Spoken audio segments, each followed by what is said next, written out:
मनमोहन सिंह के निधन से देश में शोक की लहर। शहर से लेकर सोनिया तक घर जाकर किया पूर्व पीएम को नमन। पूर्व प्रधानमंत्री डॉक्टर मनमोहन सिंह गुरुवार को दुनिया को अलविदा कह गए। उनके निधन से पूरे देश में शोक की लहर है।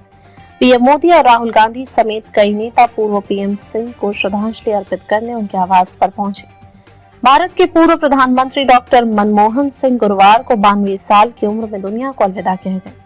उनके निधन की खबर से पूरे देश में शोक की लहर है। सोनिया गांधी, राहुल गांधी और प्रियंका गांधी वाड्रा समेत कांग्रेस के कई वरिष्ठ नेता दिवंगत पूर्व प्रधानमंत्री मनमोहन सिंह के आवास पर पहुंचे। वहीं प्रधानमंत्री नरेंद्र मोदी, केंद्रीय गृह मंत्री अमित शाह, केंद्रीय मंत्री जेपी नड्डा भी श्रद्धांजलि देने उनके आवास पर पहुंचे। इस दौरान मनमोहन सिंह की पत्नी गुरशरण कौर मौजूद रही। 7 दिवसीय राजकीय शोक की घोषणा। केंद्र सरकार ने पूर्व प्रधानमंत्री मनमोहन सिंह के 26 दिसंबर 2024 को नई दिल्ली के एम्स अस्पताल में निधन के बाद 26 दिसंबर 2024 से 1 जनवरी 2025 तक पूरे देश में 7 दिवसीय उनकी सभी स्थानों पर राष्ट्रीय ध्वज आधा झुका रहेगा, जहां इसे पारंपरिक रूप से फहराया जाता है और सभी आधिकारिक कार्यक्रम स्थगित रहेंगे। पीएम मोदी ने डॉक्टर मनमोहन सिंह को दी श्रद्धांजलि। प्रधानमंत्री नरेंद्र मोदी पूर्व पीएम मनमोहन सिंह को श्रद्धांजलि दी। इससे पहले उन्होंने शोक संदेश में कहा, पूर्व पीएम मनमोहन सिंह का जीवन देशवासियों के लिए प्रेरणा स्रोत रहा। एक अर्थशास्त्री के रूप में उन्होंने अलग अलग स्तर पर भारत सरकार में सेवाएं दी। उन्होंने रिजर्व बैंक के गवर्नर के रूप में सेवाएं दी। पूर्व पीएम पीवी नरसिम्हा राव की सरकार में वित्त मंत्री रहे और देश में आर्थिक उदारीकरण की नींव रखी। जनता के प्रति, देश के विकास के प्रति उनका जो समर्पण था, उसे हमेशा बहुत सम्मान से देखा जाएगा।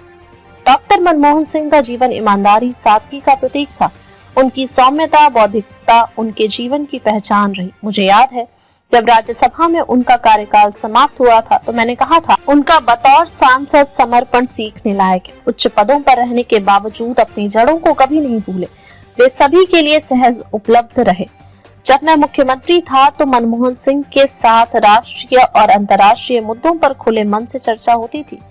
दिल्ली आने के बाद भी उनसे समय पर चर्चा होती थी। वो चर्चाएं और मुलाकातें मुझे हमेशा याद रहेंगी। आज इस कठिन घड़ी मैं उनके परिवार के प्रति संवेदनाएं अर्पित करता हूं। अमित शाह ने भी दी श्रद्धांजलि। केंद्रीय गृह मंत्री अमित शाह पूर्व प्रधानमंत्री मनमोहन सिंह को श्रद्धांजलि देने उनके आवास पहुंचे हैं। उनके नम आंखों से श्रद्धा सुमन अर्पित की। राजघाट के पास होगा अंतिम संस्कार। बता दें कि पूर्व प्रधानमंत्री डॉक्टर मनमोहन सिंह का पार्थिव शरीर कल 28 दिसंबर को कांग्रेस मुख्यालय लाया जाएगा, जहां लोग उन्हें श्रद्धांजलि देंगे। उनका अंतिम संस्कार राजघाट के पास किया जाएगा। राहुल गांधी ने पूर्व पीएम मनमोहन सिंह को पुष्पांजलि अर्पित की। लोकसभा के अलावा नेता विपक्ष राहुल गांधी ने पूर्व पीएम मनमोहन सिंह के आवास पहुंचकर उन्हें पुष्पांजलि अर्पित की। जेपी नड्डा ने भी पहुंचे पूर्व पीएम सिंह के आवास पर। इसके अलावा केंद्रीय मंत्री जेपी नड्डा ने भी पूर्व प्रधानमंत्री डॉक्टर मनमोहन सिंह को श्रद्धांजलि दी।